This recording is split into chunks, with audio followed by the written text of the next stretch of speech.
Although they never received the accolades of The Clash, the reputation of the Ramones, or the fame of the Sex Pistols, the Misfits definitely made a mark on punk rock. This is the untold truth of the Misfits.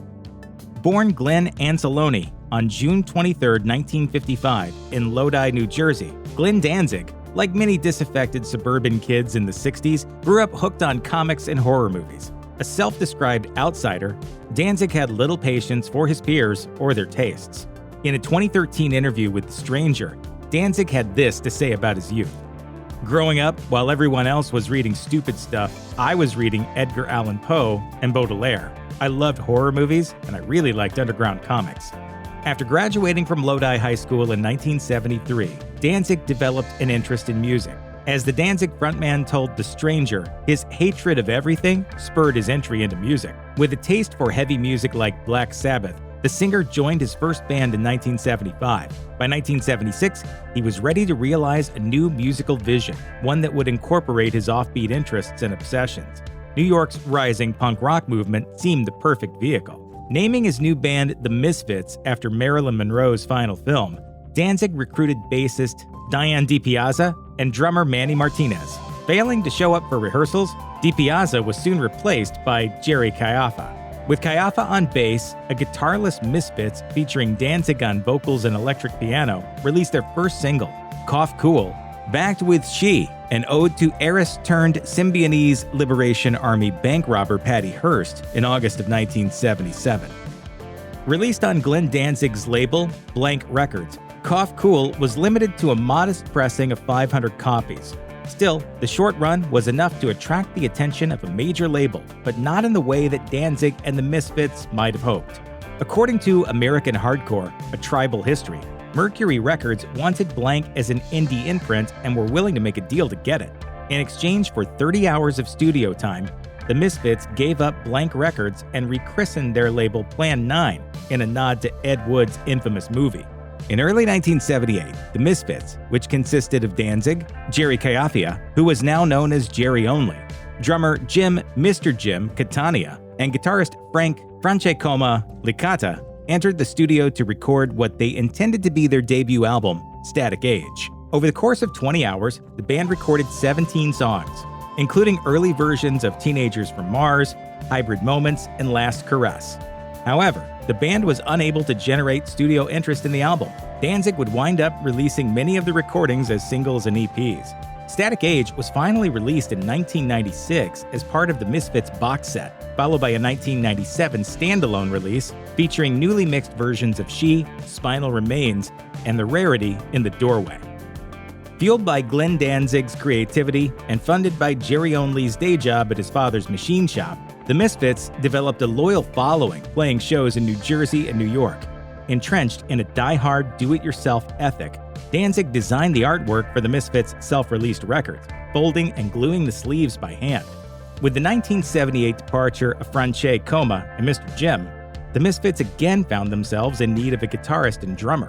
The next lineup featured Bobby Steele, a veteran of the New York punk scene, and drummer Joey Image.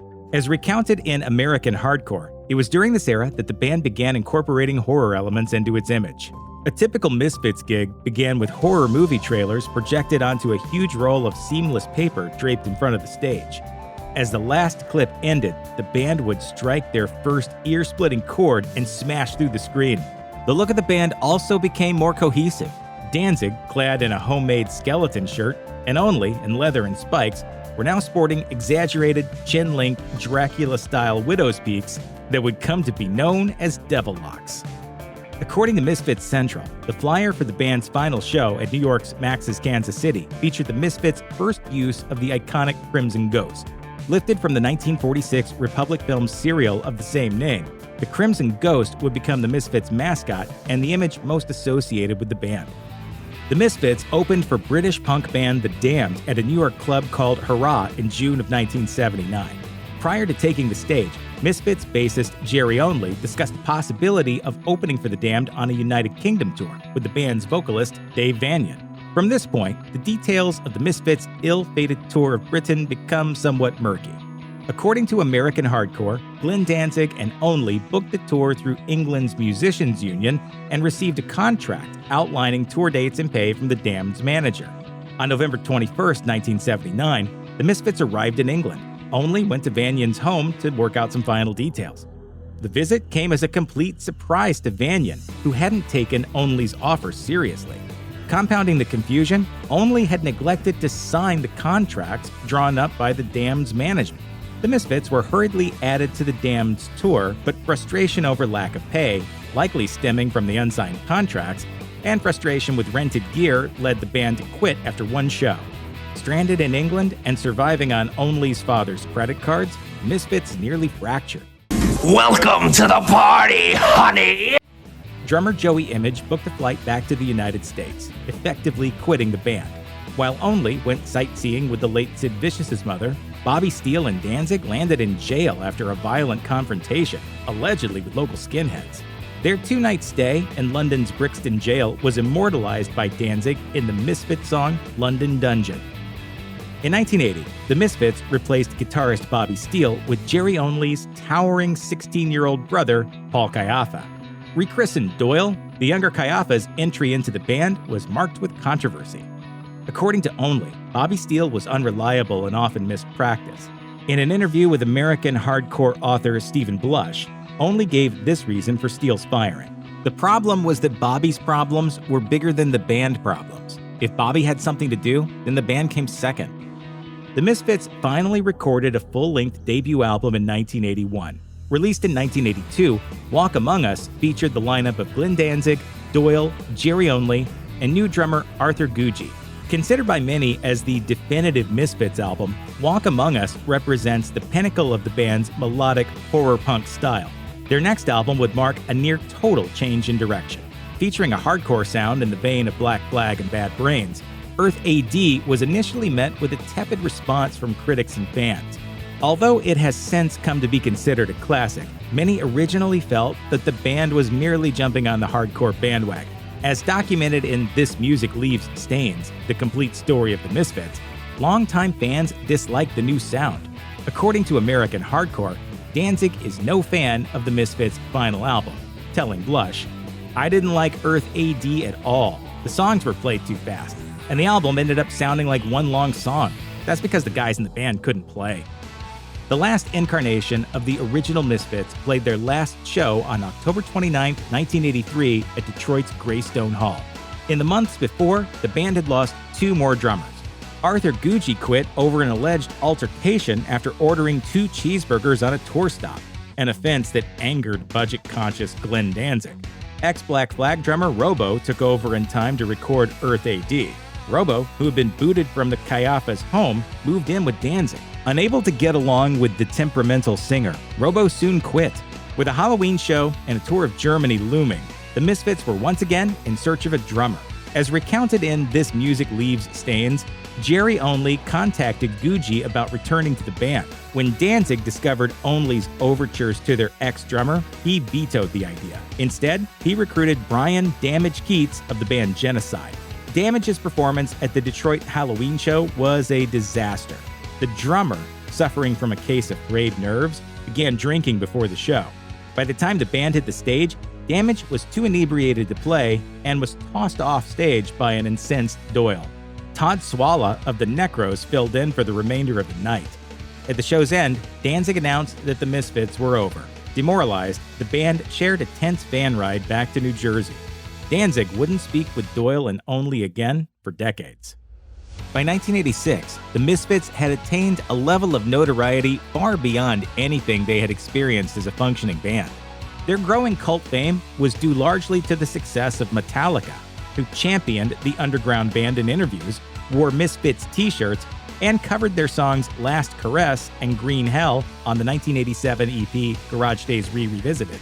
The band's late bassist, Cliff Burton, was a Misfits superfan who turned the rest of the band onto Glenn Danzig's infamous horror band. The bassist, who was killed in a bus accident while on tour in Sweden in 1986, even sported a prominent Crimson Ghost tattoo on his right arm. In an interview with music journalist Joe Gostin, Misfits guitarist Doyle credited Burton with the band's fame. I think Cliff Burton turned the whole world on to the Misfits. If he didn't, we wouldn't be doing these reunions. He enlightened people to it. In 1995, Jerry Only and Doyle aimed to resurrect the Misfits for a new generation. Glenn Danzig soundly rejected an offer to return, opening the door for a new vocalist. Just 19 years old when he joined the band, Michael Graves brought competent vocal chops to the new Misfits while consciously avoiding Danzig's distinctive evil Elvis crooning. Along with drummer Dr. Chud, Graves, Only, and Doyle, now known as Doyle Wolfgang von Frankenstein, released 2 back-to-back metal-infused albums, American Psycho and Famous Monsters. Does it suck to play music? No. With a more polished sound and an increased focus on horror movie imagery, the band divided fans into 2 camps: Danzig loyalists and new fans who enjoyed the band's new cartoonish approach.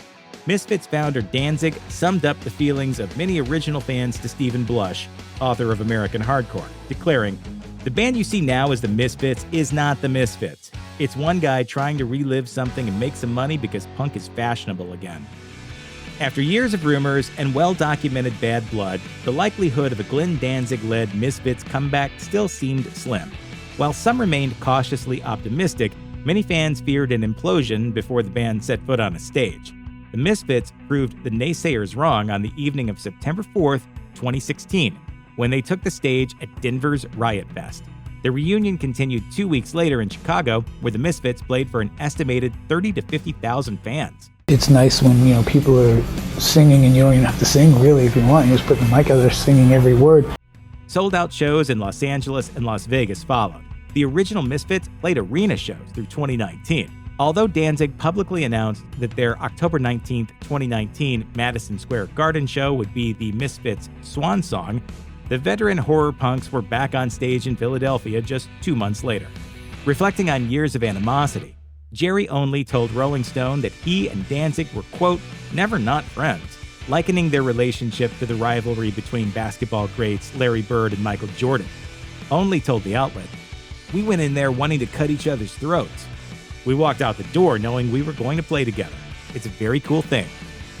Check out one of our newest videos right here. Plus, even more grunge videos about your favorite stuff are coming soon.